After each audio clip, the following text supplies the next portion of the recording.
here, and maybe a good place to start is that Classic in 1976. There's a lot of stuff that I don't know whether it's myth or legend about that, so we'll let you tell a story of how that one unwound. It qualifies for both. The fact how I even got to go to the 76 Classic was just epitomized that the dream was still more important to me than the money, because I didn't have any. And that's one of the things I enjoy and I observe in the young anglers. As long as they keep the dream more important than the money, they will, no matter what circumstances they're under, they will do well and be happy with themselves in the end. Is it true that you had to take some extreme measures to scrape up the cash necessary to make it to that 76 Classic? Yeah, back then you couldn't get a loan if you were a fisherman, and I didn't have the money to get to New Orleans before we had to meet to fly to the Classic, and I had to hawk my last deer rifle and to get the money to get there. Oh my gosh! Wow, incredible. So I've got to ask this because it amazed me. I'd never heard this. Bobby Murray, that won the first Classic, won $10,000, says he still has that $10,000. Do you still have the first Classic money that you won if you had to hawk your rifle for it? No, I don't. I'm like I said. To me, it's always about the dream. The money, I just want to be able to pay my bills. Okay, I never thought about making a lot of money. I know, unfortunately, nowadays everybody thinks we're like football and basketball, and you're going to get rich the first time you win a tournament. And we all know that's not true.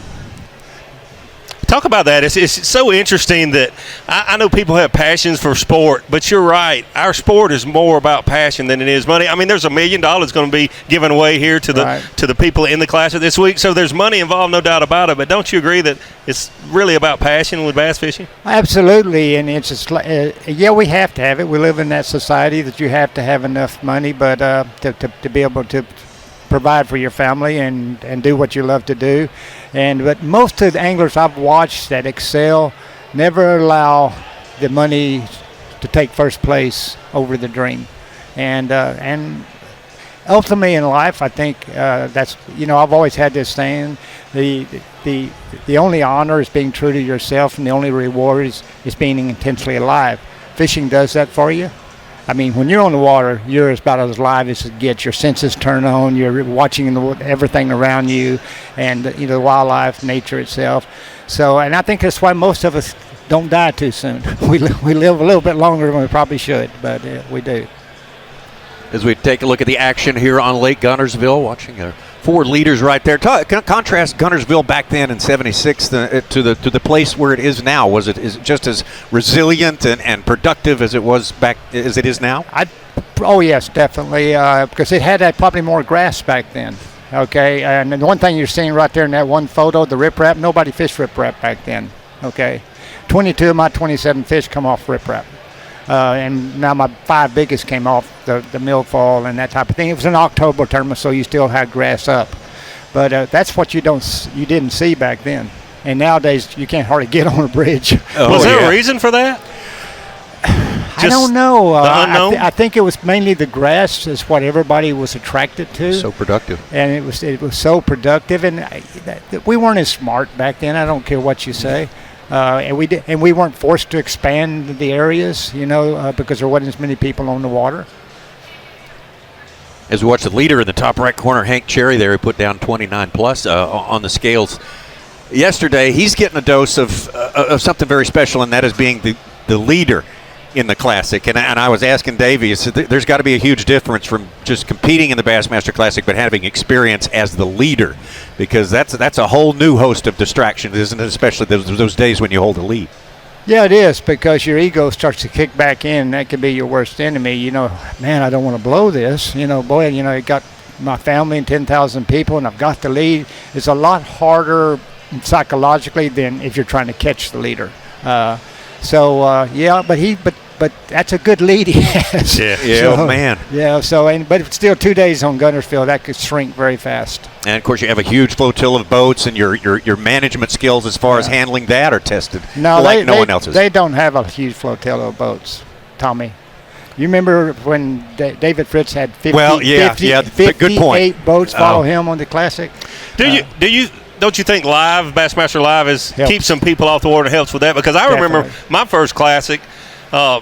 It was a year before Fritz had such a flotilla on High Rock, but even not just that one tournament, but in the 90s, gosh, I mean, if you were Rick Clunn or if you were in contention to win, 20, 30, 40, 50, 20, 30 or 40 boats was not very uncommon, was it? No, I met Larry Nixon at one classic going up a river, and we met in the curve of the river, and he had about 30 boats behind him, and I had about 30 behind me, and it looked like two covey of quail running together. I mean, they were going everywhere. It scared me. It does get a little scary at times, that is for sure. We're celebrating 50 years, Rick, and the first classic, 71. How widespread was the word? How did you get word of this event, and how closely were you able to follow it? You're talking about the very first classic in 71. I was very aware of it because I wanted to fish in the outdoors from the time I was 6 years old, but the vehicle didn't exist. Okay, you had to become a marine biologist like Ken Cook or somebody else. But all of a sudden, the vehicle appeared. Ray Scott started B.A.S.S. And then, boom, there was the classic. Yeah. And the classic is really where most of these dreams came from. Golly, I want to go fish that and win the Bassmaster Classic. And so that was really, but we didn't have all this. All we had was the magazine that came out later. Mm-hmm. Nobody knew who won unless you knew a family member or something. So now it's so alive, and golly, I love it. I mean, I know Davey's doing the same. I'm going, that's the way I like to fish. I'm watching these guys. Golly, why am I not out there? Oh, my gosh. So you have to say that was the true stroke of genius in the whole sport, right? There was a creation of this experiment back in 1971, huh? Well, that and it took several layers, and not to bring up any heartbreak here, but one of the biggest changes took place is when Jerry McInnes started trying to convert this into a true professional. Us as true professionals, dressing with wrap, having our own boats, representing our own boats type stuff. Because before then, it was comical at times if you watch the classic. Well, yeah. At one time, we had this big sow bass following us around. Ray Scott and Bob Cobb had this big sow bass following us around. And everybody's making comments about it, and I was just embarrassed, to show. But now it's really done very, very well. So that's even changed a bunch, and it creates more of a legitimate following, what I call. Yeah, I agree with you 1,000% there. Jerry made some people mad because he demanded certain things. When you're on camera, you're going to do this or not do that. Right. But it was all to elevate us as competitors, as professionals, and he did. Give him credit. He obsessed about that 24/7. That is for sure. Got Hank Cherry with a 6.5 pound almost lead over John Cruz right now. Todd Auten, who put his limit together early today, looked very, very, very solid right there in third place, and just making that cut is so essential today. I mean, it's everything.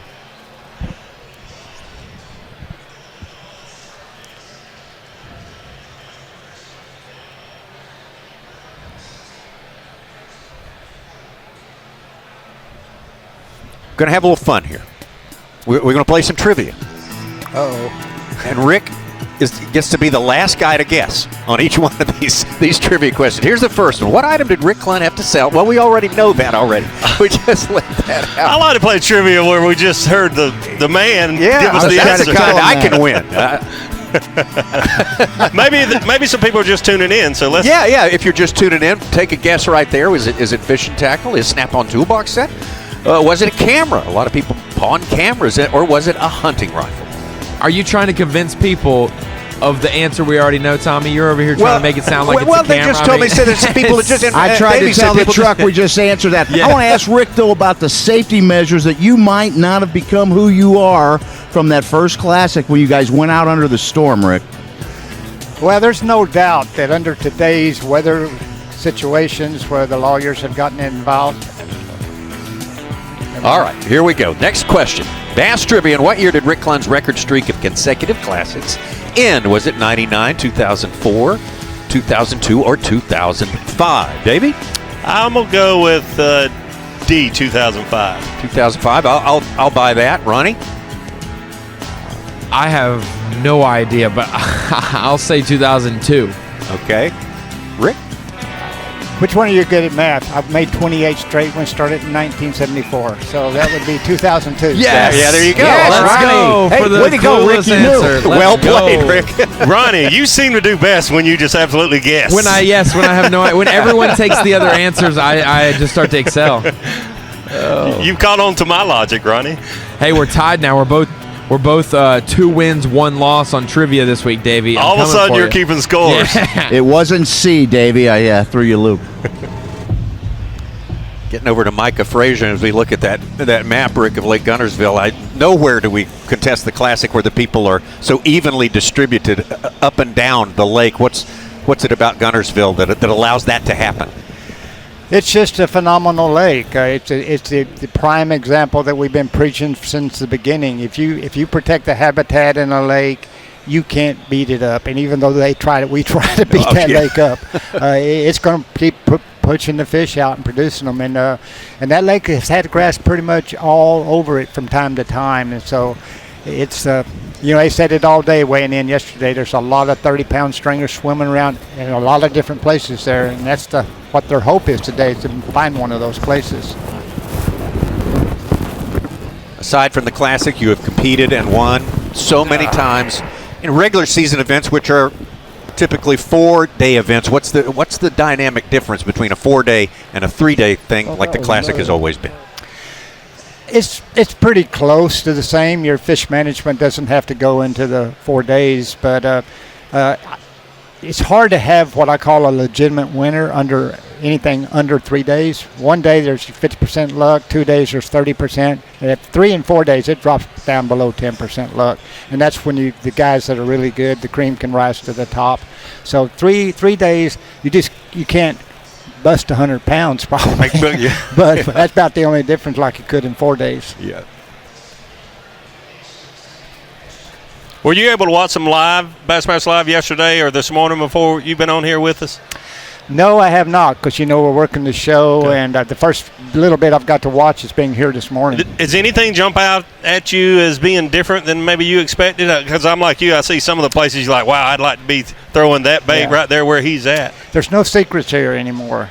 Used to, in my early career, I thought I could find fish that weren't being fished, and you could from time to time, but with GPS and all the good local anglers now, that's really, you hardly ever going to see that again, except with the deep fish, like Cody Huff knows how to fish. He's fished this fish nobody else fishes. And that's due to electronics, fish suspended, acting like stripers. But no, here, I expected docks to play a role. Remember when George Cochran won here, they were jerking. A lot of guys, I think Jonathan Van Dam called his fish jerking the jerkbait around the docks. Rip Rap played a role back in those time frames as well. And Cochran won his out jerking a jerkbait on looked like Hank is doing right now. He's on Rip Rap.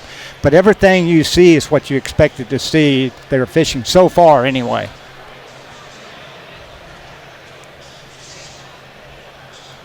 Little bit of a midday lull here, which we get with every tournament. That although when we went to break, it seemed like things were starting to heat up, but that kind of ebbed a little bit just as soon as we got back. Yeah, I didn't get to see early. Was there a real strong bite early? There was for a few. It was a little later getting started, but it's 30 minutes later. But then it was really strong. It was, and then right before we went to our midday break at 10:30. So from 10 to 10:30, it really just fired up. Things started really lighting up for whatever reason. It was about a 30-minute window there from 10 to 10:30. One of the questions, Davey, I was always asked is, obviously everybody studies major minor feeding periods, and I really think you guys watching this probably have a better answer than anybody, is what do you do when they're not biting?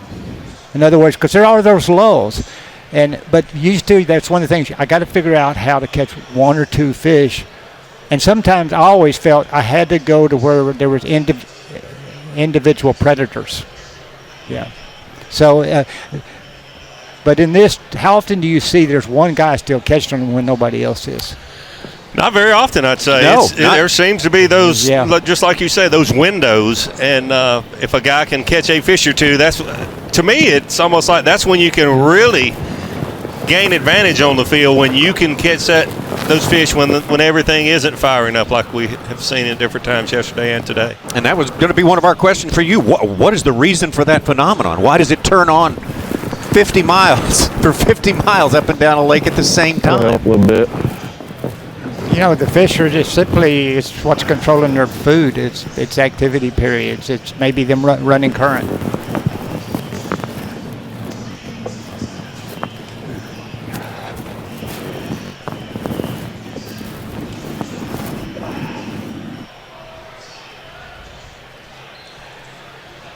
Well, there we go. Maybe we're starting a little flurry right now. Rick, I can't thank you enough for coming by and being a part of it. Everybody wants to it's a young sport when you compare it to all the other sports. 50 years is not that much. And right.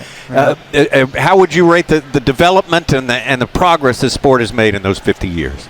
Amazing. Yeah. I never expected to see the kids. And actually, I don't take any credit for that. They did it themselves. They wanted that. They had that passion so bad that they're going to figure out a way to get involved. And they, in the high schools and the colleges, have done that. So I got to ask you one more question. What do you expect for tomorrow out on the water? I think it's going to be progressively better because simply the conditions are settling and these fish are ready. They're ready to start becoming active, and that sun's going to just boil the water today, and I think you'll see some of your biggest catches probably the last day. So the lead's not going to be safe. Yeah, absolutely. The most volatile place maybe that we ever contest a Bassmaster Classic. Rick, again, thank you so much. They're lined up waiting for you out there in the Bass booth again. If you could possibly get over here to the BJCC and go to the Expo, a chance to meet Rick and all of that. There's the leaderboard as it stands right now. Hank Cherry still hanging on to that lead, doing the job he has to do on this day if he wants to have a commanding starting position. Thank you. On the final day. Cruise, out in card, and more. We are just getting started with our afternoon session of Bassmaster Live. The 2020 Academy Sports and Outdoor